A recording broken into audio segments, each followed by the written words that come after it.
There was a man named Job who lived in the region of Uz. He was a very honest man, a man of his word, completely devoted to God and hating evil.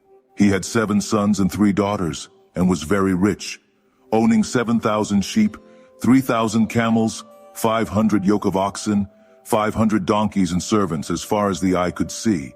In fact, he was the most important man in all the East. His sons used to throw parties at their homes, and always invited their 3 sisters to celebrate with them. After the parties, Job would get up very early and offer a sacrifice for each of his children, because he thought perhaps one of them had sinned, despising God in his heart. Job constantly offered sacrifices in case any of his children had committed sin. One day, when the angels came to give an account to the Eternal, Satan, the accuser, came with them. The Eternal looked at Satan and asked, "Where have you been?" Satan answered the Lord, "I have been all over the earth to see how things are going." The Lord said to Satan, "Have you noticed my servant Job? There is no one like him, honest and true to his word, completely devoted to God and a hater of evil." Satan replied, "So the Lord thinks that Job is like this out of pure goodness of heart? Well, no one is that good. The Lord spoils him like a child, takes care of everything so that no harm comes to him, his family, or his wealth, and even blesses everything he does. So who would not be faithful? But what would happen if you took everything he has? Surely he would curse the Lord openly, without a shadow of a doubt." The Lord replied, "Very well, then we will see. Go ahead. Do whatever you want with everything he has, just don't hurt him." Then Satan left the presence of the Lord. Sometime later, while Job's sons were gathered at the eldest's house for another feast, a messenger came running to Job and said, "The oxen were plowing the land and the donkeys were grazing in the field near us when the Sabaeans attacked. They stole the animals and killed all the workers. I am the only one who survived to tell what happened." The man was still speaking when another messenger arrived and said, "Lightning fell from the sky and struck down the sheep and the shepherds. I am the only one who survived to tell what happened." He had not finished speaking when another messenger arrived with more news. 3 groups of Chaldeans came and attacked the camels and massacred the laborers. I am the only one who survived to tell what happened. While he was still speaking, another messenger arrived and said, "Your sons were having a feast at their eldest brother's house when a hurricane came from the desert and destroyed the entire house. The young men were struck and killed. I am the only one who survived to tell what happened." Job stood up, tore his clothes, shaved his head, and threw himself on the ground. There, prostrate, he praised God. "Naked I came from my mother's womb, and naked I will return to the bosom of the earth. The Eternal gives, the Eternal takes away. May the name of God be praised forever." Even though he was struck by so much misfortune, Job did not sin or blame God for anything. One day, when the angels came to give an account to the Eternal, Satan also appeared. The Eternal looked at Satan and asked, "And you? Where have you been?" Satan answered the Eternal, "I have been everywhere to see how things were on earth." The Eternal said, "There is no one like Job. He is an honest man who is true to his word, totally consecrated to God, and who hates evil. How upright he is! You even tried to destroy him, but it didn't work." Satan answered, "A man would do anything to save his own life. So what would happen if you took his health? He would certainly curse the Lord openly without a shadow of a doubt."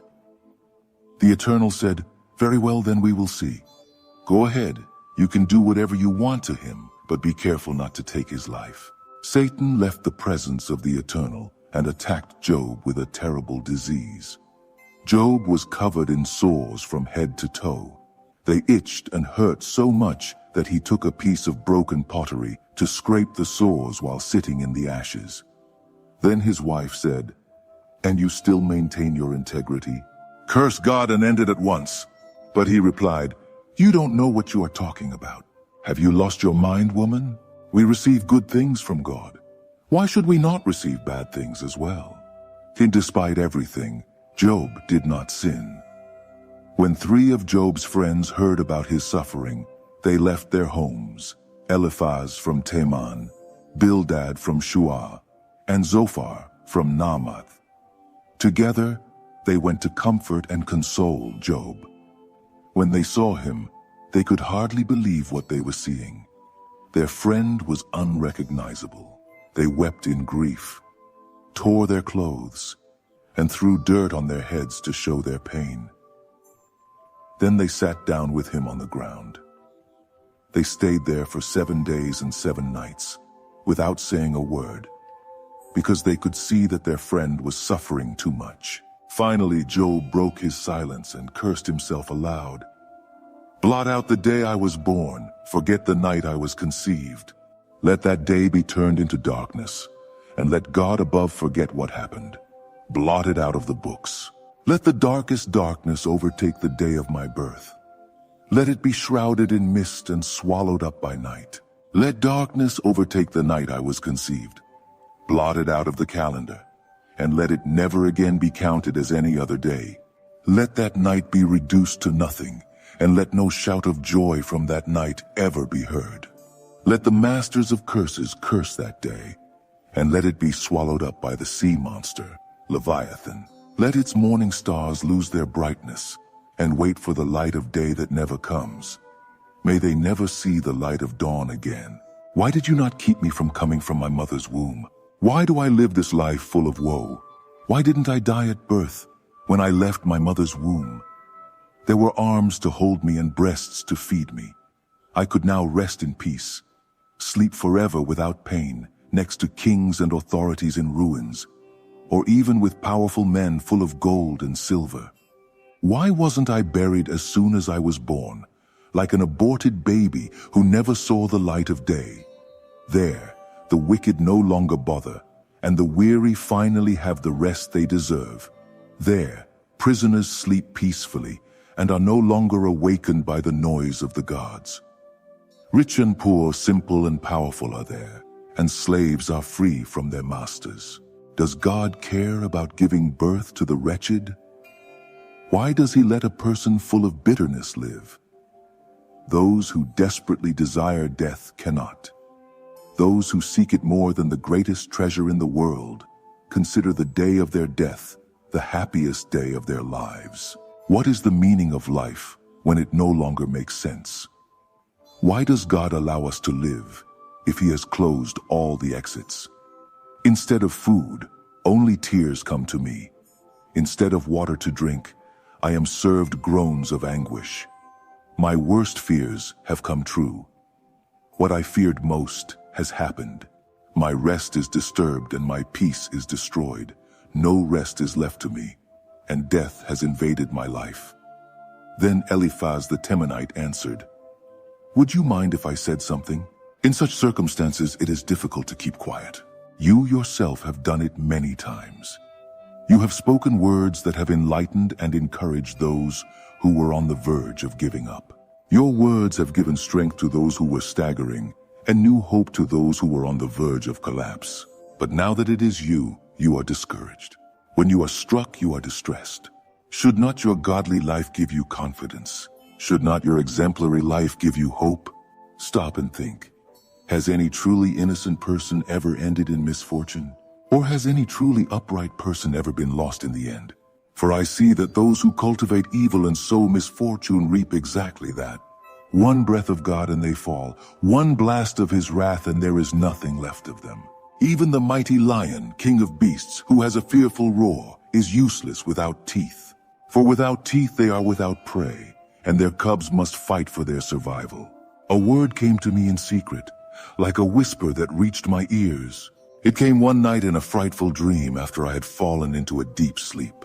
Fear and terror stared me in the face. I shuddered from head to foot, and dread overcame me. A spirit was there and made my hair stand on end. I cannot describe what appeared. There was a figure before me, and in the silence I heard a muffled voice. How could a mere mortal be more righteous than God? How could man be purer than his Creator? For if God did not trust even his servants, nor even applaud his angels, how much more in beings made of clay, more fragile than a moth, who live today and disappear tomorrow, and no one notices, for they vanish without a trace. Just as when the tent pegs are sawn, the tent collapses. We die and are no wiser for having lived. Ask for help, Job, if you think anyone will answer. To which of the holy angels will you appeal? The resentment of the foolish is what kills him. The envious anger of the reckless is what disgraces him. I myself have seen the irresponsible man who laid a foundation, and suddenly his house is cursed. His children are outside, mistreated and exploited, and there is no one to help him. To defend them, hungry, homeless people plunder their crops, empty the fields, taking even the thorns. Dissatisfied with what you have, do not blame luck when things go wrong. Misfortune does not come from nowhere. Mortals are born to misfortune as surely as sparks fly upward. If I were you, I would run to God and throw myself into his arms of mercy, for he is great and his deeds are ineffable. There is no limit to his miracles. He sends rain on the vast earth, sends water to irrigate the fields. He raises up the humble, gives security to the afflicted. He thwarts the plans of the crafty, who fail to achieve their intended result. He catches the cunning in their own plot. Their plans are swept away like rubbish. They are disoriented as if cast into darkness, and they cannot see even to put one foot in front of the other. But God saves the oppressed from the plots of death and the iron fist. Thus the poor have hope, while injustice is utterly destroyed. How blessed is he whom God corrects. Take heed, do not despise the discipline of the Almighty. True, he wounds, but he also binds up the wound. He bruises, but his hand also heals. He delivers you from one disaster after another. No matter what calamity, evil will not reach you. In calamity, you will not let famine overtake you. In war, you will not be pierced by the sword. You will be protected from evil gossip and will live without fear in the face of catastrophe. You will not worry about disaster or famine, and you will walk fearlessly among wild animals. You will get along with rocks and mountains, and wild animals will become your good friends. You will know that your place on earth is secure, and you will look upon your possessions and find no lack of anything. You will see your children grow up and become numerous. You will have a beautiful family that will flourish like the grass of the field. You will live long and be like the golden grain that is gathered in due season. This is how it is, tried and tested. So listen for your own good. Follow my advice.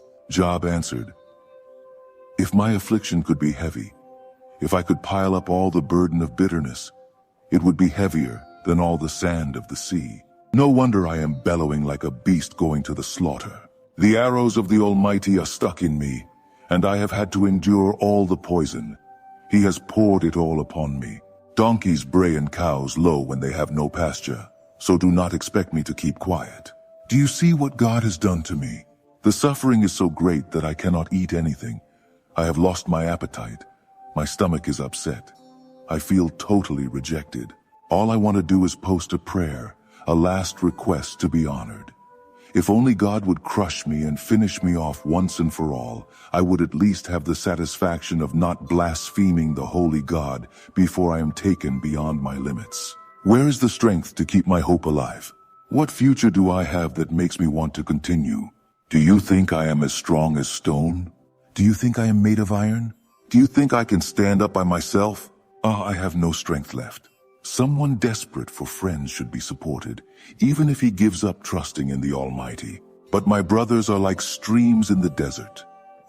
One day they are filled with water from the melted ice and snow that run down from the mountains. But by midsummer they are dry, a sun-baked crater. Travelers see them and go off their route, thinking they are going to quench their thirst, but they find only a waterless hole and die of parched throats. The caravans of merchants from Tema hope to find water. Tourists from Seba long for a cool drink. They approach with hope, but what a disappointment. When they arrive, they find dry land. And you, my friends, are no better. You have done nothing to help. You see my plight and all you do is cringe in fear. It is not that I asked for anything. I have not asked for a single penny, nor have I begged you to make any sacrifice for my sake.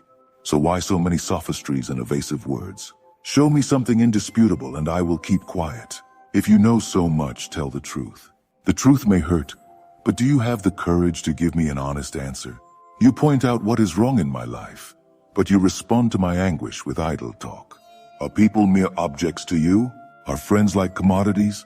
Look me in the eye, please. Would I lie to you? Do not be unfair now. Do not be ambivalent. Think carefully. My integrity is at stake. Can you detect falsehood in what I say? Do you not think I am capable of discerning good from evil? Isn't life a struggle? Isn't it like being under hard slavery? Like the workers in the fields who wait anxiously for the end of the day? Like those who have nothing to look forward to but the day of pay? I am given over to a life that wanders and gets nowhere. Months of deceit, nights of anguish and misery. I go to bed and think, how long until I have to get up? I toss and turn all night. I can't stand it anymore. My body is covered with worms and scabs. My skin is scaly and hard. The pus never stops leaking.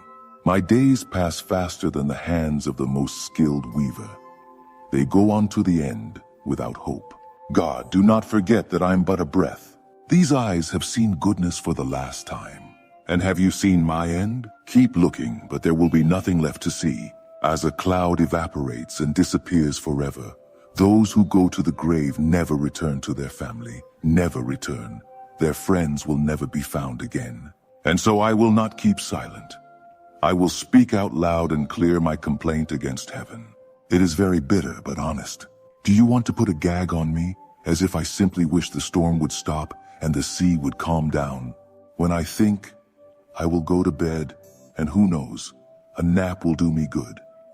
Nightmares come to frighten me, and visions to terrify me. I would rather be hanged and die than go on like this, living. I despise this life. Who needs it? Leave me alone. My life is worthless. It is nothing but smoke. What are mortals that you care about them and spend part of your day with them? Why do you come every morning to see how they are? Will you never stop looking at me? Will you not leave me alone, even so that I can breathe? Even if I have sinned, how can that hurt you? When you are greater than all and responsible for all men, why have I become your most important target? Why don't you simply forgive my sins and start over with me? The way things are going, I will soon be dead. You will look up and down, but I will no longer be around. Bildad the Shuahite began to speak. How long will you keep talking like this? You are talking nonsense, such nonsense. Does God make mistakes? Does the Almighty ever let anything slip? Of course your children have sinned against him. Otherwise, why would God have punished them? Know what you must do. Kneel before the Almighty. If you are as innocent and righteous as you say, it is not too late. He will come running and make things right again. Restore everything. Even if you do not believe it now, you will be better off than you have ever been before. Take the matter to your ancestors. Study what they have learned from their ancestors. We have much to learn, for we are newcomers, and life is so fleeting that we have no time. So why not let our ancestors teach us their wisdom and instruct us in what they know by experience? Can mango trees grow without soil? Can delicious tomatoes exist without water? Are not flowers beautiful before they are picked? But without soil or water, they wither faster than grass. This is what happens to those who forget God. Their hope comes to nothing. Their life hangs by a thread, for all their trust is in things as fragile as a spider's web. One shake and the thread breaks. One tries to hold on to it, and the thread gives way. Or are they like thorns that spring up in broad daylight, invading the garden, spreading everywhere, spoiling the flowers and clinging even to the rocks? But when the gardener pulls them out by the roots, the garden does not even notice their absence. The sooner the wicked are gone, the better. Then the good plant can grow in its place. God cannot reject the good, and he certainly does not help the wicked. God will make you laugh again. You will still jump for joy. Your enemy will be in trouble. and he will see his house of cards crumble. Job began again. So what is new? I know all this. The question is, how can a mere mortal really be righteous in God's eyes? If we wanted to plead our case before him or argue, what chance would we have? Not 1,000. God's wisdom is so deep. God's power so immense. Who could try to resist and still come out intact? He makes the mountains shake before they know what is happening. When he pleases, he shakes them and turns everything upside down. He can shake the earth until its foundations are shaken. He says to the sun, "Do not shine," and it ceases to shine. He covers the light of the stars. Alone, he stretches out the heavens and walks on the waves of the sea. He designed the Great Bear, Orion, the Pleiades, and the Southern Cross. We can never comprehend all this greatness. His amazing miracles cannot be counted. He moves before me, and I do not see him. His presence is silent, but real, and I do not perceive it. If he takes something without being noticed, who can stop him? Who is to say what he is doing? When he is angry, nothing can stop him. Even the greatest and most fearsome of monsters cowers before him. So how can I argue with him? How can I present a defense before God? Even if I am innocent, I could never argue. I can only throw myself at his feet and beg for the judge's mercy. Even if I appealed to God and he answered me, he still would not believe. Thus I am tossed about, and the wounds multiply without reason. I cannot even run away, and the suffering only increases. And for what? So that everyone can see that he is stronger. He plays with me as if to humiliate and intimidate me. Even if I am innocent, everything I say incriminates me. Even if I am completely blameless, defending myself will do no good. Believe me, I am innocent. I cannot understand what is happening. What is the point of life? It is all the same. There is no difference. For God destroys both what is evil and what is good and honest. When calamity strikes, it brings sudden death. He folds his arms, insensitive to the despair of the innocent. He allows the wicked to take control of the world. Appoints judges who do not discern right from wrong. If he is not responsible, then who is? My time is short. What is left of my life is slipping away so fast that I have not even seen joy. My life is passing swiftly, like a swift ship, like an eagle swooping down to capture its prey. Even though I say, I will ignore it all, I will look only on the bright side and try to keep a smile. All these misfortunes still eat away at me inside, for I know that I will have no relief or peace. I have already been declared guilty. What good will protests do? Even if I scrubbed myself all over and washed myself with the best soap I could find, I would be pushed into a bottomless pit until the stench was unbearable. God is not a man like me. He is not my equal for me to face in court. How I wish there were an arbitrator who could mediate, who could break God's deadly grip on me and free me from this terror so that I could breathe again. Then I would raise my voice and present my case boldly. But as things stand, there is no chance. I can no longer bear this life. I can no longer bear it. So I let it all out, holding nothing back. Every complaint and bitterness of my soul. Job prayed, I will present what is in my heart. God, do not declare me guilty without letting me know what the charge is. You yourself created me and said I was good. So why do you put me through so much suffering? Do you reject those you molded with your own hands and bless the schemes of the wicked? Do you not see as we mortals do? Do you look only at appearances? You are not limited by time as we are. You have all eternity to do your work. So why do you search for guilt and sin in me, as if you were looking for a needle in a haystack? You know that I am not guilty. You also know that no one can help me. You formed me like a vessel with your own hands, but now you are going to break me into little pieces. Do you remember that work you made with the clay? Now will you grind me to dust? Oh, the marvelous conception, the meeting of the masculine and the feminine. What a miracle! Skin and bones, muscle and brain. You gave me life. Unfathomable love followed me closely until I took a breath. But you never told me this part of the story, nor did you imagine there would be more. That if I took a step, you would see and not let anything pass. Let anything pass. If I am truly guilty, I am lost. But if I am innocent, it is no better. I remain lost. Bitterness flows within me. I am completely immersed in grief. I try to defend myself as best I can, but you are too strong for me, implacable as a lion on the prowl. It is impossible. You always find new witnesses against me, and your anger only increases and accumulates on my pain. So why did you give me birth? I wish no one had ever seen me. I wish I had never lived, had been buried without ever having breathed. Couldn't I end the discussion of my life now? Could you give me a break so that I can smile for a moment before I die and am buried, before I'm in a closed coffin, banished without return to the land of the dead, where by darkness I will be hidden? It was the turn of Zophar of Namath to speak. What a multitude of words. Isn't it time to put an end to them? Would it be good to allow this uncalled for speech? Do you think you can go on talking without us saying anything? Do you think we will tolerate your insults and mockery in silence? You claim, my doctrine is perfect and my conduct is impeccable. Oh, if God would split his mind and tell him what he thinks of you. I wish he would show you what true wisdom is. For true wisdom is full of complexity. But be sure of this. You have not yet received even half of what you deserve. Do you think you can explain the mysteries of God? Do you think you can sketch a profile of the Almighty? God is far higher than your mind, deeper than you can comprehend.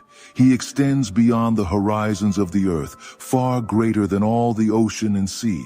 If he orders you to be arrested or dragged to court, what can you do? He sees through lies from afar and recognizes evil from a distance. No one deceives God. Thus, the ignorant will only be wise the day the mule learns to talk. But rest assured, if you open your heart, ask God for help, and stretch out your hands to him, if you wash away sin from your hands and refuse to welcome evil into your home, you will be able to face the world without shame and walk safely without fear or guilt. You will forget your troubles. They will pass away and will be nothing more than vague memories.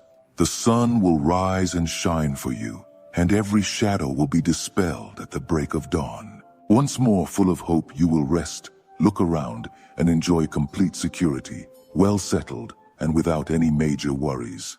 Many will seek you out because of so much blessing, but the wicked will see none of this. They will continue to go downhill, with nowhere to go, no hope, only certain death. Job replied, "You speak like experts. It would seem that when you die, there will be no one left to teach others how to live. But remember that I think so too, and you are no better than I. Well, you don't need to be an expert to know these things. I am being ridiculed by my friends, so this is the man who talked to God, ridiculed without mercy or pity. Look at the man who never made a mistake. It is easy for those who are well off to accuse, for the prosperous to despise those who are worse off. The dishonest live in safety, in fortresses, and those who insult God live in luxury. They pay an idol for protection. But ask the animals, let them teach you. The birds can tell you what is going on. Look at the earth, learn the basics from it. Listen to the fish in the sea. They will tell you what they know. Is it not clear that they all agree that God is sovereign and that everything is in his hands, every living soul, every breathing creature?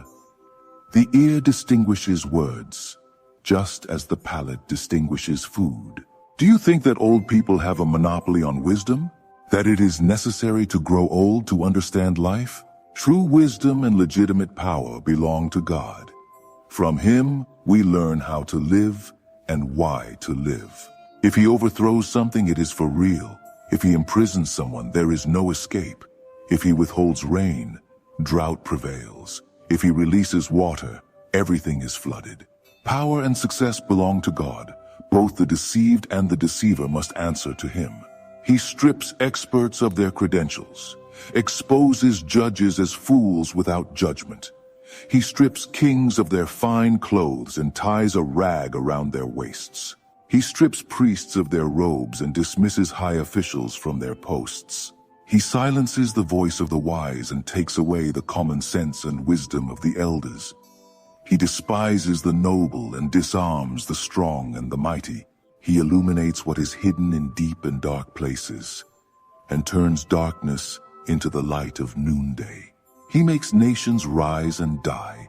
He increases a people and scatters them. He takes away the reason of the rulers of the world and makes them wander through aimless lands. They grope in the dark, staggering like drunkards. Yes, I have seen with my own eyes, I have heard with my own ears, and I have understood all this. All that you know, I know too. Therefore I am not inferior to any of you. I will present my case directly to the Almighty. Now I will appeal to God. I have already presented it to you, and what have you done? You have humiliated me with lies. You are a bunch of charlatans, you are worthless. If you would only keep quiet, you would show wisdom. Listen now as I present my case. Consider my point of view. Or are you going to continue lying in the name of God, making up stories to defend him? Why do you take sides with him? Do you think he needs a defense attorney? What would happen if you were in the dock? Your lies would convince a jury, but what about God? He would intervene immediately if he discovered bias in your testimony. Does not his splendor make you panic? Are you not afraid to lie so blatantly before God? Your statements are airy wisdom that should go to the gutter. So hold your tongue while I speak. I am prepared for any and all consequences. Why do I always get into trouble when I try to take charge of my life? Because even if he kills me, I still trust in him. But in fact, to the end, I will defend my innocence. Just wait and see my defense. If I were really guilty, do you think I would do this? Who, being wicked, would have the courage to appear before God? You should pay attention to what I say. Listen carefully with both ears wide open. Now that I have presented my defense, I am sure that I will be acquitted. Can anyone prove the charges against me? If so, I will keep quiet and may die. Please God, I have 2 requests. Grant them, and I will know that I can count on you. First, take away my afflictions, for the terror is too much. Second, speak directly to me, so that I can answer, or let me speak, and you will answer me. How many sins have been recorded against me? Please show me what wrong I have done. Why do you hide and remain silent? Why do you treat me as an enemy? Why do you kick me like an old tin can? Why do you kick a dead dog? I know you have a long list of my mistakes, sins that go back to my youth. You chain me so that I cannot move. You watch my every move and observe my every step. Man corrodes like rotting wood and moth-eaten clothing. Man is so fragile. His life is short and full of anguish. Like a flower that blooms and soon withers, as fleeting as the shadow of a cloud. And why do you waste your time on me, such an insignificant being? Why do you bother to drag me to court? There is no point in arguing. Do you expect anything from us? Man's life is so limited. You already know, for you have decided our lifespan. You have set the limits, and no one can cross them. Then give it a little rest until the appointed days are fulfilled. At least for the tree there is always hope. Cut it down and it still has a chance. It will sprout again, even if its roots are old and twisted and its trunk dies in the earth. As soon as it feels the water, it comes back to life. It sprouts and grows like a new plant. But what about the human being? He dies and there is no turning back. He breathes his last and everything is over. As the water of a lake evaporates and the riverbed dries up, so man lies down and will never rise. Why do you not simply bury me and forget me for a while until your anger has subsided? You could set a time when you will remember me again. If man dies, will he live again? I ask, through all these difficult days, do I keep waiting for the day when I will receive deliverance? Longing for the creature you made, you will call to me and I will answer. You will watch every step I take, but you will not count how much I have erred. My sins will be tied up in a sack and thrown into the sea. They will sink to the bottom of the ocean. But just as the mountain can crumble and the rocks shift, the waters wear away the stones and the ground erodes, Our hope is reduced to dust. You are too much for us, and you always have the last word. Our annoyance, therefore, is seen in our faces. But you send us away anyway. Whether our children turn out well or badly, we never know, nor will we ever know. We only have to feel our own pain and mourn our own suffering. Eliphaz the Temanite spoke for the second time. If you were truly wise, you would not talk nonsense. You would not throw words to the wind. Nor would you speak such nonsense in such a serious discussion as this. Look at you. You trivialize everything. You turn spiritual matters into idle talk. Your sin has taught you to speak this way. You have chosen to adopt the language of a scoundrel. Your words betray your guilt, and it is not I who say so, but you yourself betray yourself. Do you think you are the first to face this? Were you born before the mountains were created? Were you there when God created everything? Do you think you know everything? What do you know that we don't? What discernment do you have that we lack? Gray beards and gray hair mean nothing. There are people older than your father on our side. Are God's promises not enough, and our tender words not comforting? Why do you allow your emotions to get the better of you? Do you have to go around kicking and spitting fire in every direction in rebellion against God? How can you let words like that come out of your mouth? Do you think it is possible for a mere mortal to be blameless in God's eyes? How can a poor mortal think he is right? Why, God does not trust even the angels. Not even the heavens are completely pure in his eyes. How much more so we humans, filthy and corrupt, who drink wickedness like water? I have a few things to tell you. Pay attention. I will speak from my own experience. It is what wise people have always taught, without any reservations about what they learned from their parents long ago, when they owned this entire land. For those who live according to their own laws, not God's, there is nothing but anguish, and the longer they live, the worse their situation becomes. Every little thing, even a small noise, frightens them. When they finally think they are at peace, disaster strikes. They despair, because the situation never improves. They live with a noose around their necks. They walk here and there looking for something to eat. Every day is a day of judgment. They live in constant terror, always backed up against the wall, because they insist on raising their fists against God, defying the Almighty, constantly fighting with God, and always being on the defensive. Even if they seem to be in good health, cheerful and jovial, they will end their days in places of ruins.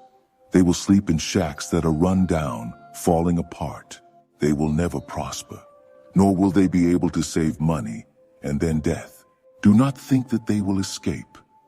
Their end will be like a dry bush. A light breath from God will be enough to knock them down. There is a lesson here. Those who invest in lies will receive them with interest, paid all at once, before the due date. What an investment! They will be like fruit destroyed before it ripens, like a flower bud plucked before it blooms. The wicked are fruitless, they have no value. The life built on bribes will fall apart. They unite carnally with sin and generate wickedness. From their womb only deceit springs. Then Job defended himself. I have heard more than I could bear. You are fake comforters. Does this nonsense never end? What is the problem with you? Why do you insist so much on this? If you were in my shoes, I could even speak the same way, pour out a bunch of sermons and force you to listen to everything. But I would never do that. I would console them, comfort them, try to make things better, not worse. When I speak, I don't feel better. If I keep quiet, it doesn't help either. I'm exhausted. God, you have destroyed me and my family. I'm dry, I'm just skin and bones. Thus you show the world that you are against me. When I look in the mirror, I see a testimony of what you have done to me. Your anger tears me apart. Your teeth tear me to pieces, and my enemies glare at me. People point fingers at me, ridicule me, and beat me. Everyone joins in persecuting me, and God just looks on and lets the wicked do it. They do whatever they want with me. I was minding my own business calmly when God struck me. He grabbed me by the neck and threw me from side to side. He singled me out as a target and surrounded me with archers ready to shoot without mercy or pity. They have struck me with their arrows, and now I am wounded, and the ground is stained with blood. He has destroyed me again and again. He has fallen upon me like a brave fighter.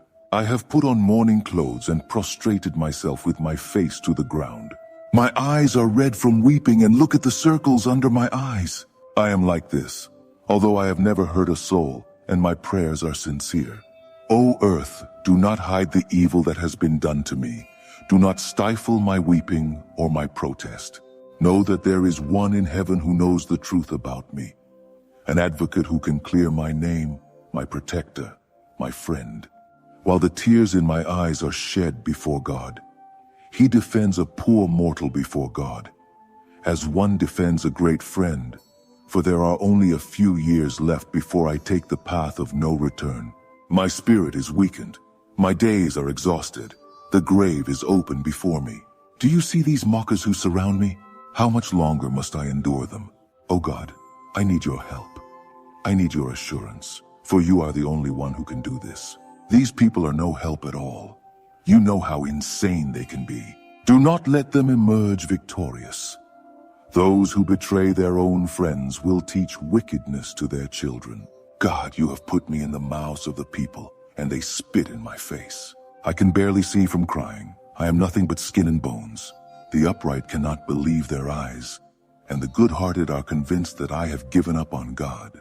But those with principles stand firm, and those with clean hands will grow stronger. Do you still have something to say? Do you want to try again? So far I have found no wisdom in your words. My life is about to end. All my plans are ruined. The flame of my hope is extinguished. They say that night will turn to day, and that dawn is about to break. But if all I hope for is to go to the cemetery, if my only hope for comfort is the grave, if I will rot after I am buried, and worms will be my only companions, how can you talk about hope? Will anyone help me find it? No, hope will be buried with me. We will rest together in the ground. Bildad the Shuahite chimed in. Let's stop playing with these words. Honestly, be reasonable, and we can talk. And why do you treat your friends like animals? You look at us as if we didn't know anything. Why do you think so highly of yourself? Do you want the whole world to adapt to you? Should it change for your sake? The rule is this. The light of the wicked goes out. Its brightness diminishes and is extinguished. Their house is darkened, and the lamp of their life is snuffed out.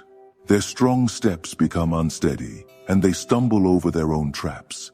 They become entangled in their own ambush. Their feet are caught, tightly caught in the snare. They stumble over the ropes they have hidden and fall into the pit they have dug for themselves. Terror comes from every side. They run as fast as they can. Afflictions are ready to devour them. Misfortune is about to lay its claws upon them. They are torn from the comfort of their home, sweet home, and taken straight to the abode of death. Their lives go up in smoke. Fire and brimstone spread over their ruins. Their roots rot and their branches wither. They will be remembered no more. They will be buried as paupers, nameless. They are cast out of the light into darkness, utterly banished from the world. And they come up empty-handed, without a single child, nothing to show for their life on earth. From the east to the west, all are terrified and horrified at their end. See, this is what happens to the wicked. This is the end of those who ignore God.